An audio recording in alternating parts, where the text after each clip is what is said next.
Hello friends, welcome to Mithuntips. இன்னைக்கு நம்ம சேனல்ல கொஞ்சம் கூட மண்மனம் மாறாத பொள்ளாச்சி ஸ்டைல் நாட்டுக்கோழி குழம்பு எப்படி செய்யலாம்னு பார்க்கலாங்க.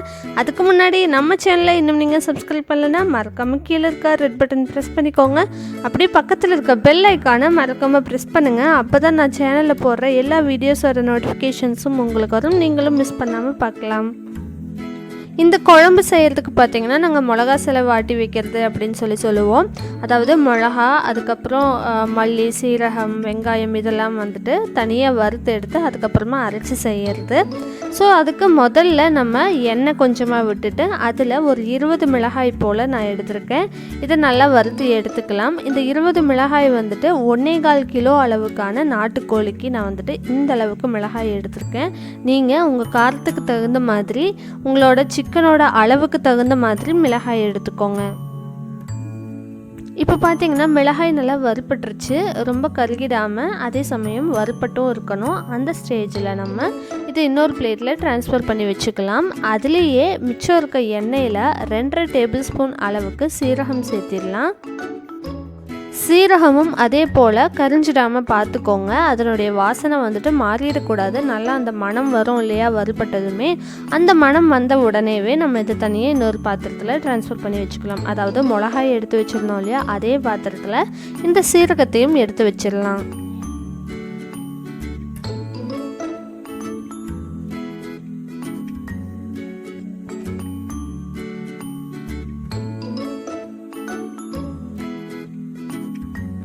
சீரகம் வந்துட்டு இப்போ நல்லா வதங்கிருச்சு, அந்த வாசனை வர்றதுக்கு ஆரம்பிச்சிருச்சு. இதை மாற்றி வச்சிடலாம்.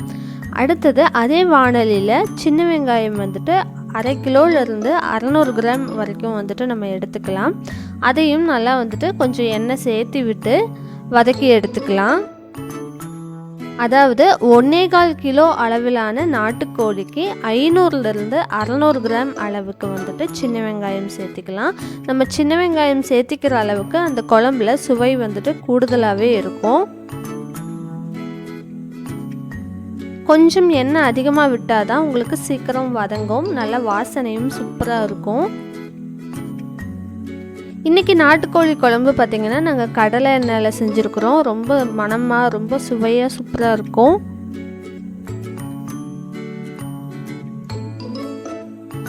இப்போ வெங்காயம் ஒரு அளவுக்கு, அதாவது பாதி அளவுக்கு வதங்கின உடனே 3 கொத்து அளவுக்கு கருவேப்பிலை இது கூட சேர்த்திடலாம்.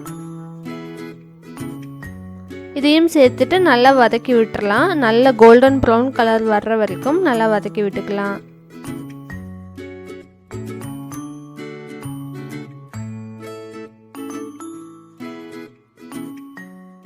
இப்போ வெங்காயம் பார்த்திங்கன்னா நல்லா வதங்கிடுச்சு, பச்சை வாசனையெல்லாம் போய் கலரும் நல்லா மாறிடுச்சு. இந்த ஸ்டேஜில் நம்ம வீட்டிலையே அரைச்சி வச்சுருக்கிற மல்லித்தூள் 50 கிராம் அளவுக்கு சேர்த்திருக்கோம்.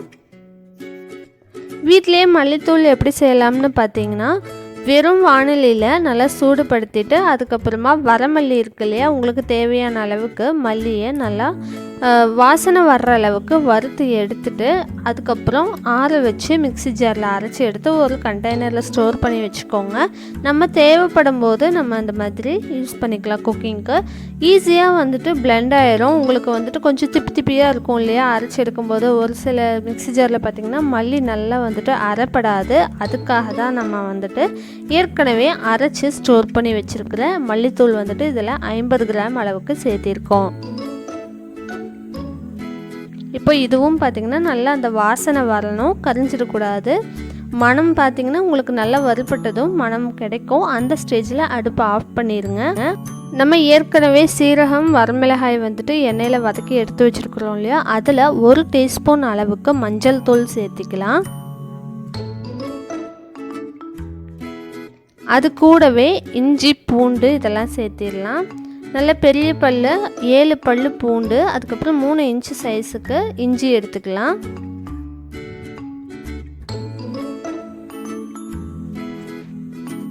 அது கூட 4 கிராம்பு, 2 இன்ச்சு சைஸ் பட்டை, 1/2 டீஸ்பூன் கசகசா, 1/2 டீஸ்பூன் சோம்பு, 1/2 டீஸ்பூன் மிளகு, இது எல்லாத்தையும் சேர்த்துக்கலாம். மிளகு பார்த்திங்கன்னா உங்களுக்கு ஒரு வேளை சளி தொந்தரவெல்லாம் இருக்கும்போது நீங்கள் 1 டீஸ்பூன் அளவுக்கு தாராளமாக சேர்த்துக்கலாம்.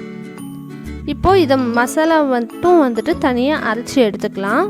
ஏன்னா இது வெங்காயத்து கூட போடும்போது உங்களுக்கு அவ்வளோ ஈஸியாக வந்துட்டு அரைப்படாது. அதுக்காக முதல்ல அந்த இஞ்சி பூண்டு அந்த மசாலா மட்டும் தனியாக அரைச்சி எடுத்துகிட்டு அதுக்கப்புறமா வெங்காயம் மல்லித்தூள் வந்துட்டு அதையும் சேர்த்து அரைச்சி எடுத்துக்கலாம். அதுக்கப்புறமா 1.25 கிலோ அளவுக்கான நாட்டுக்கோழி வந்துட்டு நீட்டாக க்ளீன் பண்ணிவிட்டு வாஷ் பண்ணி எடுத்து வச்சுருக்கோம். அதை வந்துட்டு வெறும் வாணலியில் இந்த மாதிரி சேர்த்திட்டு நல்லா வறுத்து எடுத்துக்கலாம்.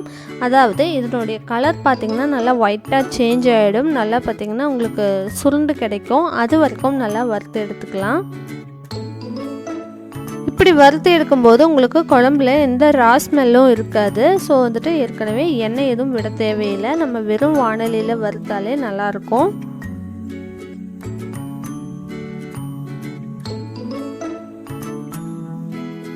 இந்த நாட்டுக்கோழி யாருக்கெல்லாம் ரொம்ப நல்லதுன்னு பார்த்தீங்கன்னா, முக்கியமாக சளி வந்துட்டு ரொம்ப நாளாக போகாமையே இருக்கும் இல்லையா, அவங்களுக்கு வந்துட்டு இந்த நாட்டுக்கோழி குழம்புல நல்லா வெந்ததுக்கு அப்புறமா தேங்காய் அரைச்சி ஊற்றுறதுக்கு முன்னாடி அந்த குழம்பு எடுத்து குடிக்கும்போது உங்களுக்கு நெஞ்சில் கட்டியிருக்க கபம் எல்லாமே வந்து நல்லா ரிலீஸ் ஆகிடும்.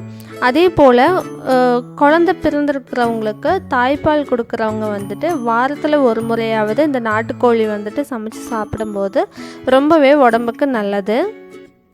ஸோ பார்த்திங்கன்னா குழந்தை பிறந்த உடனே முதல் வாரத்தில் இந்த நாட்டுக்கோழி தான் இப்படி செஞ்சு கொடுப்பாங்க. உடம்புக்கு ரொம்பவே நல்லது. இப்போ பார்த்திங்கன்னா நாட்டுக்கோழி நல்லா வறுபட்டுருச்சு, நல்லா வெள்ளையாக மாறி சுருண்டு வந்துருச்சு. அதுக்கப்புறம் எந்த பாத்திரத்தில் நீங்கள் குழம்பு வைக்கிறீங்களோ அந்த பாத்திரத்தில் கல்லுப்பு தேவையான அளவுக்கு சேர்த்திக்கலாம். அதுக்கப்புறமா நம்ம அரைச்சி வச்சுருக்கிற மசாலா எல்லாத்தையும் வந்துட்டு இதில் ஆட் பண்ணிடலாம். கல்லுப்பு சேர்த்தும்போது உங்களுக்கு குழம்பு வந்து நல்லா உரப்பாக இருக்கும் பொடி உப்பை விட. ஸோ கல்லுப்பு வந்துட்டு குழம்புக்கு தேவையான அளவு சேர்த்திக்கலாம்.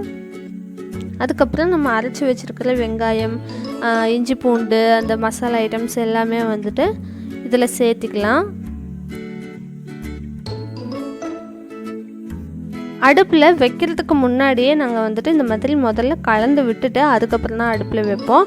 இன்கேஸ் உங்களுக்கு குக்கரில் வைக்கிற மாதிரி இருந்துச்சுன்னா நீங்கள் அப்படியே தாளித்து விட்டுட்டு அப்படியே கூட குக்கரில் வச்சு குழம்பு எந்த அளவுக்கு உங்களுக்கு திக்கான கன்சிஸ்டன்சியில் வேணுமோ அந்த அளவுக்கான தண்ணி விட்டு நீங்கள் குழம்புக்கு குக்கரில் வச்சு குக் பண்ணி எடுத்துக்கலாம். நாங்கள் வந்துட்டு வெறும் பாத்திரத்தில் வச்சு குக் பண்ணுறதுனால கொஞ்சம் தண்ணி வந்துட்டு சிக்கன் வேகிறதுக்கு அதிகமாக தான் சேர்த்திக்கணும். குழம்புக்கு தேவையான அளவு தண்ணியும் விட்டுட்டு நம்ம வறுத்து வச்சுருக்கிற கோழியை இதில் சேர்த்திடலாம். இந்த குழம்பு நல்லா கொதித்து வர்ற சமயத்தில் கோழியும் நல்லா வெந்திருக்கும் போது நம்ம குடிக்கிறதுக்கு கொஞ்சமாக இதிலிருந்து குழம்பு எடுத்துக்கலாம். அதாவது சூப் மாதிரி இருக்கும். சளி இருமல் இருக்கிறவங்கெல்லாம் வந்துட்டு இதை குடிக்கும்போது ரொம்பவே நல்லது. இப்போ நல்லா கொதித்து வர்ற இந்த சமயத்தில் நம்ம தேங்காய் பேஸ்ட் வந்து இதில் ஆட் பண்ணிடலாம். 2 டேபிள் ஸ்பூன் அளவிலான தேங்காயை வந்துட்டு அரைச்சி எடுத்து இதில் நான் சேர்த்திருக்கேன். இது சேர்த்துனதுக்கப்புறம் பார்த்திங்கன்னா ஒரு 5 நிமிஷம் கொதிப்பட்டால் போதும். ரொம்ப நேரம் வந்துட்டு குக் ஆக வேண்டியதில்லை. ஏற்கனவே நல்லா குக் ஆனதுக்கப்புறமா தான் நம்ம தேங்காய் சேர்த்திருக்கோம். அதுக்கப்புறமா கொஞ்சம் வந்துட்டு மல்லித்தலை இதில் சேர்த்திடலாம். அதையும் சேர்த்துட்டு நல்லா கலந்து விட்டுறலாம்.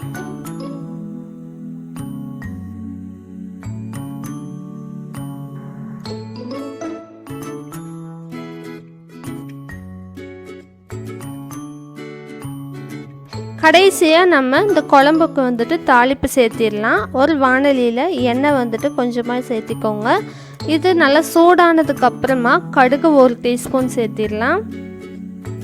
இப்போ எண்ணெய் நல்லா காஞ்சிருச்சு. 1 டீஸ்பூன் அளவுக்கு கடுகு சேர்த்திட்டு நல்லா இது பொரிஞ்சு வரட்டும்.